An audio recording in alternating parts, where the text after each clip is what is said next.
I really could see New York taking over where LA was a few years, because it's still got a lot of the underground kind of places, you know, you can go and sit and listen to live music. This town was bubbling for ages. I mean, look at the old, I mean, take the 60s of the flower movement and all that. The West Coast was where it was happening. Yeah. And it followed through through the 70s.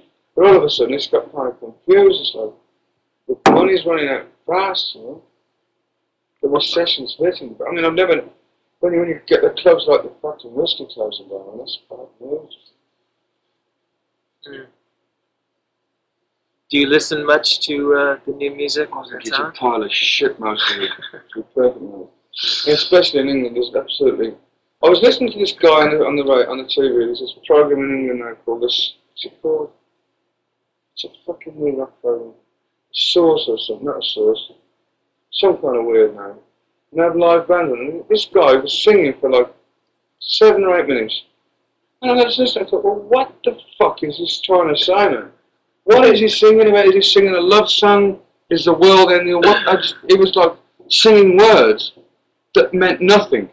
It's like reading the fucking anything in front of them. It's just like no meaning. It's just like they look weird and sing shit, you know.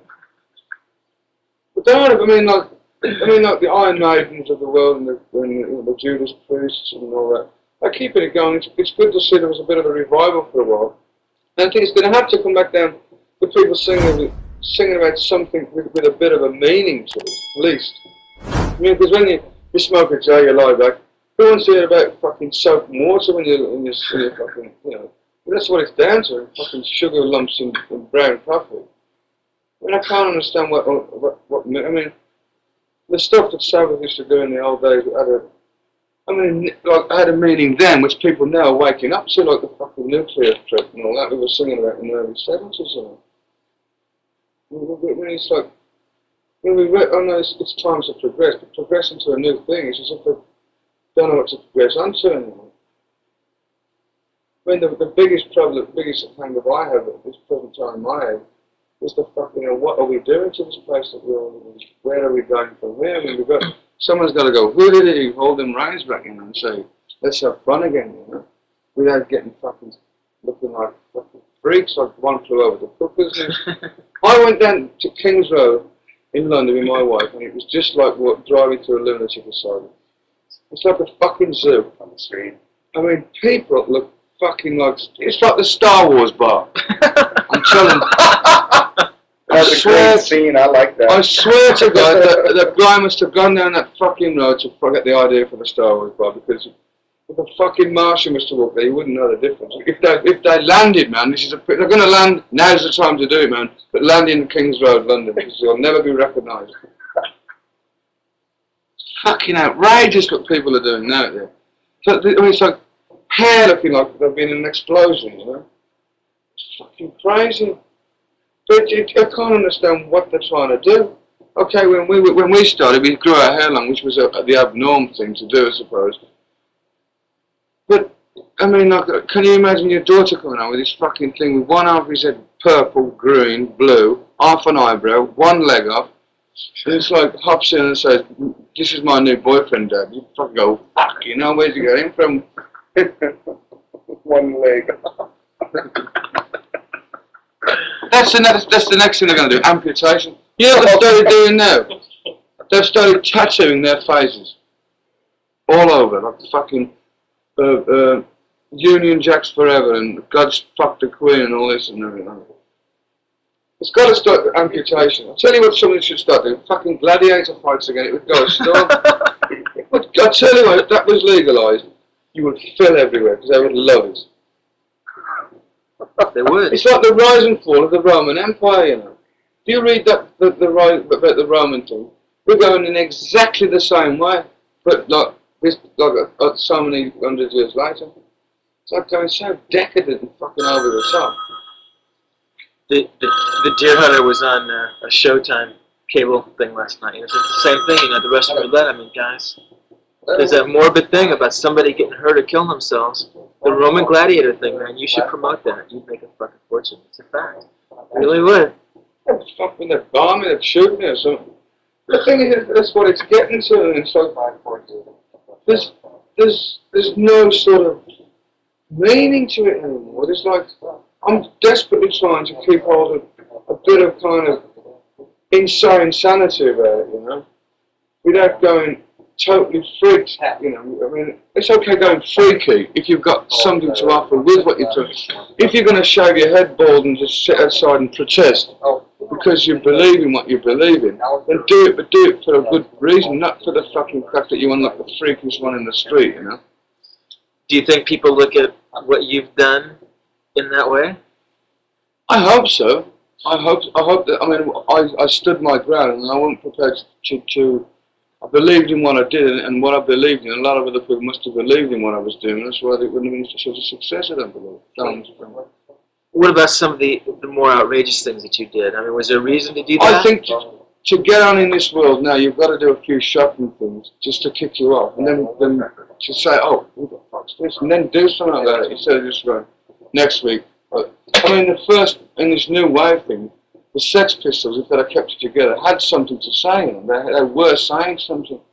They were the only ones out of that was, and them and the Clash were the only two that were doing anything sort of with a meaning to it. You know? You mentioned earlier about what's happening in the world and the earth and pollution, this and that. I don't understand you saying that. And if you did this, and I don't know if you did it, biting the head off the bird. That kind of me is contradictory.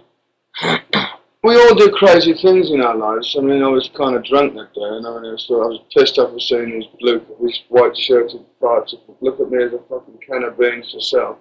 They say, I don't know. Well, if I'm crazy, I'll let them fucking know I'm crazy. I'm willing to get out there, you know, and that's what I did. I do anything on the spur of the moment. I'm not. It probably is kind of contradictory, but I did it. It did it for that one bird. I mean, fucking talk about birds. Why don't they give fucking Colonel Saunders a hard time? He murders more birds in 1 fucking hour than I do in a lifetime. I mean, you know, and they eat them. Them people that put me down, man.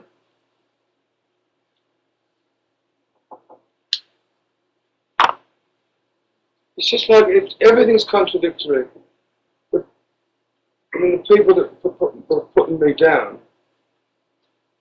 I mean, if I was to say, okay, I'm going to take this new album out where I actually slaughter a human being, let's say record it and put it out, and then fucking if they sold 1 billion albums, I would say, oh, it's disgusting, but they wouldn't stop. They wouldn't say give the people the money back. They would fucking take the money off. The whole thing is fucking contradictory. Everything's contradictory. I mean, the people that are saying I'm sick would send you to war tomorrow, and isn't that the sickest thing in the fucking world? They're spending billions and billions of dollars and English pounds on finding the thing to destroy the most amount of people in the shortest amount of time.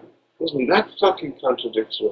And yet the same people get on a fucking television and say, this album is terrible, this album should not be allowed, it's polluting the people. What's more fucking polluting than me with a face full of fucking cranberry sauce on an album cover, or them fucking preaching about that, and then the next moment they'll say, God bless you, you're going to fight for your country, and they'll end up like fucking jelly on a battlefield, you know.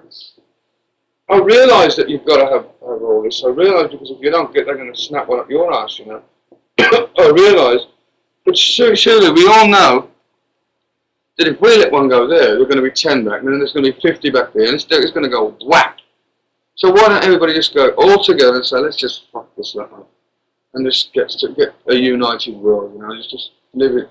That would be, I mean, the greatest words in any song that I've ever heard in my life was Imagine. Those words said it all. Said everything that I'm just trying to say here. That's all it is, imagine.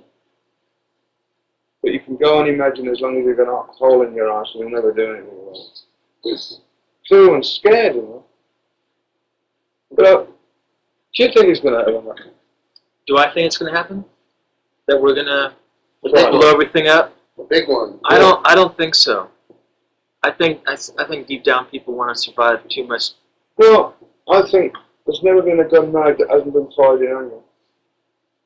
And they're making these fucking things. They've got to try one out, man. They've got to just say, let's try it on fucking Afghanistan. Whack. Let's try it on that one. Or if it does happen, I think it'll happen by sheer accident. Somebody will just press the wrong computer button and we'll go. Some fucking plane will press load you with a one or something. It'll happen by an accident. It's always got to be. I mean, with every machine that's ever made, there's an error that comes up on it. And there's a fucking fuse that triggers another one up, which sends it going. Once that goes, it's gone. No turning back.